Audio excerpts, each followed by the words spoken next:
He knew the moment the stage door swung open that the woman climbing down was not going to do it all. Ransom Judd stood by his wagon at the Two Buttes crossroads with his hat in his hands and watched a slim widow in mended black step careful onto the mounting block, and then watched her turn and lift down first one small child and then a second one, exactly like it. Two boys of maybe 4 years, each clutching a fistful of her skirt, and he felt the whole tidy plan he had ridden in with slide clean off the table and shatter on the ground. "Mrs. Mabry?" he said, because there was nothing else to say. "Mr. Judd." She had a low, level voice and eyes that had done a great deal of not crying lately. She kept one hand on each boy's shoulder. "I wrote you honest. I said I could cook, keep a house, mend, and manage a dairy. Every word of it's true. You didn't write about these." It came out harder than he meant it. Her chin came up a fraction. "No," she said, "I did not. Because a woman with 2 boys to feed does not get answered. I know it. If you'll take me on, I'll work for the 2 of us, and the boys will earn their keep young. They can gather eggs and carry stovewood already, and they eat less than you'd think. And if you won't..." She stopped. She looked down the empty road, and then at the shut door of the Crossroads store, and Ransom saw her count her choices and come up, plainly, with none. "Then I'll thank you for your trouble, and we'll find our way." There was no way to find. The next stage was Thursday. It was going to freeze that night. He could smell it. Ransom Judd was a hard man, and knew it, and had made a kind of peace with it. A rancher of 38, who had run every soft thing out of his life, the year the fever took his wife, and their one baby both in a single week. 8 years gone. He had advertised for a housekeeper because his house had gotten to where a man couldn't find a clean cup, and for no other reason under heaven. He had wanted quiet. He had wanted nobody's need laid against his own. The smaller boy, he could not have told them apart yet, pressed his face into his mother's skirt against the cold, and the other one looked up at Ransom with a solemn, measuring stare, unafraid, the way children look at a thing they have decided to trust before they've been given cause. Something in Ransom's chest turned over like a stone he'd thought was set for good. "Get in the wagon," he said gruffly. "All 3 of you. It's an hour to the place, and the light's going." He told himself it was Thursday. He told himself a man doesn't leave children on a road to freeze whatever else he does or doesn't want. He told himself it was for the week, till the stage, till he could think. He was still telling himself that in the spring. The ranch near Two Buttes had gone gray and joyless in the years Ransom had lived in it alone, and Vera Mabry set about it the way water sets about a dry field. Not all at once, just steady, just everywhere. In 3 days there were curtains he didn't remember owning, washed and pressed from a trunk in the loft. In a week, the stove gleamed and the bread rose, and the whole house smelled of yeast and lye soap and, faintly, of 2 boys who could not be kept clean by any power known to man. She asked nothing of him he had not agreed to. She kept to her half of the arrangement so scrupulously it shamed him, calling him Mr. Judd across a table she'd loaded with the best supper he'd eaten in 8 years, keeping the boys hushed and out from under his boots, as though their noise might get them all put back on the road. It was the hush that got to him first. He came in cold one evening and heard the boys laughing out behind the barn, a high, wild peal of it, and heard it cut off the instant Vera's low warning reached them, and saw them go quiet and careful when he came round the corner, 2 small faces bracing for a hard man's temper. Ransom stood there in the blue dusk and understood that these children had learned, somewhere before him, that a man in a house was a weather to be watched, and he found he could not stand it. "Let them be," he told Vera that night, rough with it. "A boy ought to make noise. This isn't a church." She looked at him a long, careful moment across the lamplight, weighing whether it was safe to believe. "They'll wear on you," she warned. "I've been worn smoother than that," he said, and something almost like a smile touched the corner of her mouth, the first he'd seen, and it did something to him he wasn't ready for. After that, the ice went out of the house a little at a time.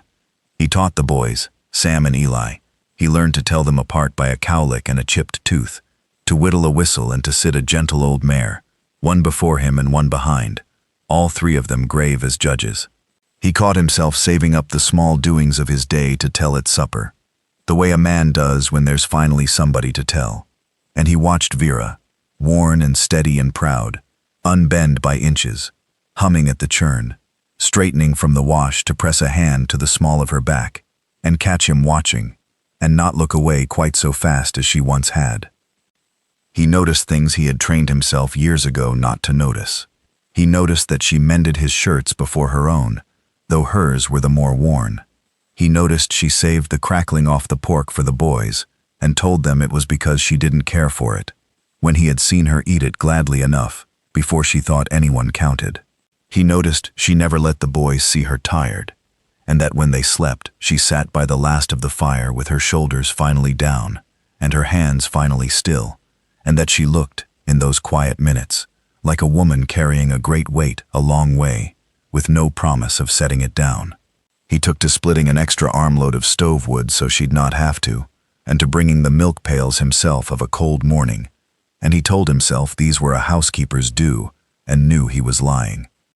One night a lamp guttered, and he reached to trim it the same moment she did, and his hand closed over hers on the hot glass, and neither of them moved for the space of 3 heartbeats.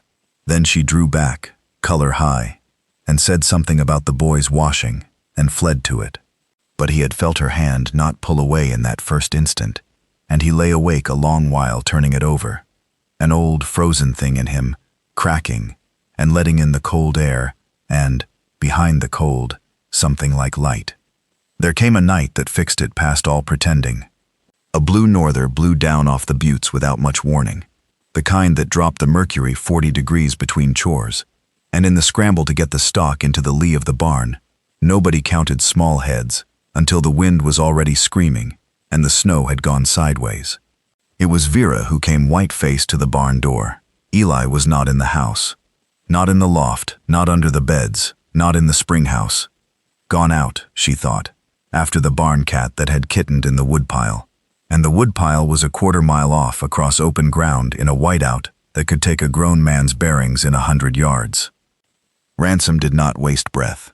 He roped himself to the corral rail with a lariat played out long, and he went into the white with a lantern that showed him nothing but the next 3 feet, calling the boy's name into a wind that tore it out of his mouth. He found the child by the woodpile curled small around the half-frozen cat, too cold to cry, too cold near to shiver, and he got his coat around him, and the boy inside his shirt against his own skin, and followed the rope back, hand over hand, through the killing dark. He came in the barn door a snowman with a small blue-lipped bundle held to his chest, and Vera fell on them both with a sound he never forgot, and they thawed that boy out by the stove through half the night, the two of them, cheek to cheek over the cradle they'd made him of blankets, and somewhere in the small hours Ransom looked up and found Vera looking at him across the child, and neither of them said one word, because there was nothing left to be unsure of. In the morning Eli was cross and hungry and entirely himself, and demanded to know where his cat was, and the cat was fine, and the whole house laughed the loose spent laugh of people who have been very afraid and are not anymore. Ransom drank his coffee and watched he thought the word plainly now, his family eat, and understood that the arrangement was over, had been over for weeks, and that what was in its place had no clean name yet, but was the truest thing he owned. The trouble rode in on a bright, hard morning near the end of winter. A man came up the track on a good horse, a townsman named Pell, who held paper on half the county, and he sat in Ransom's yard and told a story with a smile that never reached his eyes. Mrs. Mabry, he said, had left the county owing on her late husband's store account, a considerable sum, and the law being what it was, a widow's debts followed her, and he'd come to collect the woman or the money, one. He had a paper. He named a figure meant to be impossible, and he looked past Ransom at Vera in the doorway with her boys behind her skirt, in a way that made Ransom's hands go slow and cold and still. "That debt was my husband's gambling and his drink," Vera said, and her voice shook but did not break. "I never signed a line of it. I've said so to every man you've sent." "The law don't much care whose whiskey it was, ma'am," Pell said pleasantly. "It cares whose name's above whose. And there's a place in town for women who can't pay. Good honest work, they call it. His smile widened. Unless somebody here means to stand her account. Ransom stepped down off the porch. He was not a big talker, and he did not raise his voice. And men who knew him had learned to mind the moment he went quiet. "Show me the paper," he said. He read it slow. He read it twice. Then he folded it and put it in his own coat and looked up at Pell with eyes like a January sky. "I'll ride in Monday and stand the whole of it at the bank, to the penny, and I'll want a signed release with the judge's seal on it. And if you ever again come onto my land and speak to my wife about a poorhouse, I'll be a good deal less friendly than I'm being now." The word wife landed in the yard and lay there. Pell's smile slipped. Vera made a small sound behind him. Ransom did not turn around. He kept his eyes on the townsman until the man decided, visibly, that the day's business was concluded, and reined around and went back down the track the way he'd come. Only then did Ransom turn to the porch. Vera stood with her hand pressed to her mouth and her eyes swimming, and the boys peered out white-faced from behind her. "I didn't ask you to pay a cent of it," she said. "I won't be bought clear of one man to be beholden to another. I've had enough of being a thing men reckon in dollars." "I'm not reckoning you in dollars." He came up the steps slow and stood before her, hat in his hands, the way he'd stood at the crossroads the day she climbed down and undid all his plans. "I'm paying it because it's a lie and a cruelty, and I won't have it hanging over this house. And I called you my wife because—" He stopped. He had run soft things out of his life for 8 years, and here was the softest of all, standing on his porch with her chin up and her eyes brimming, refusing to be pitied. And he found he wanted nothing on this earth so much as the right to stand between her and every cold road left in the world. "Because I've been calling you that in my own head since about the 2nd week, and I'm tired of the quiet. Marry me, Vera. Not for the debt. The debt I'll pay whether you have me or not. Marry me, because this is your home, and those are my boys now, whatever the paper says, and I don't want to be worn smooth alone anymore." Vera Mabry, who had come to 2 Buttes with 2 children and nowhere left to go, looked at the hard, quiet man who had taken them all in when no one else would answer her letter, and the tears finally spilled over, and she let them. "Yes," she said. "Yes, you great gruff fool, though I'll thank you to say it kinder in front of the boys." Behind her, Sam and Eli looked at each other, and then at Ransom, and one of them, he never was sure which, asked in a small, clear voice whether that meant they got to stay for good now, and Ransom crouched down to their level right there on the porch and told them yes, for good, for always. This was their place, and he was their people, and no man was ever going to move them off it again. They were married in the little 2 Buttes church 3 weeks later. The debt paid, and the release sealed, the boys scrubbed pink, and standing up beside them stiff in new collars. Ransom paid the whole account, and never once spoke of it after, and Vera kept the house, not as a hired woman now, but as its heart, and the ranch that had gone gray and silent came back to life with noise and yeast and small muddy boots by the door. He had advertised for a housekeeper and nothing more, a man who wanted quiet, and nobody's need laid against his own.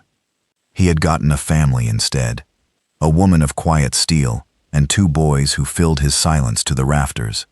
And standing on his own porch of an evening, with Vera's hand warm in his, and his sons hollering across the yard in the long gold light, Ransom Judd could not for the life of him remember why he had ever thought quiet was a thing worth wanting.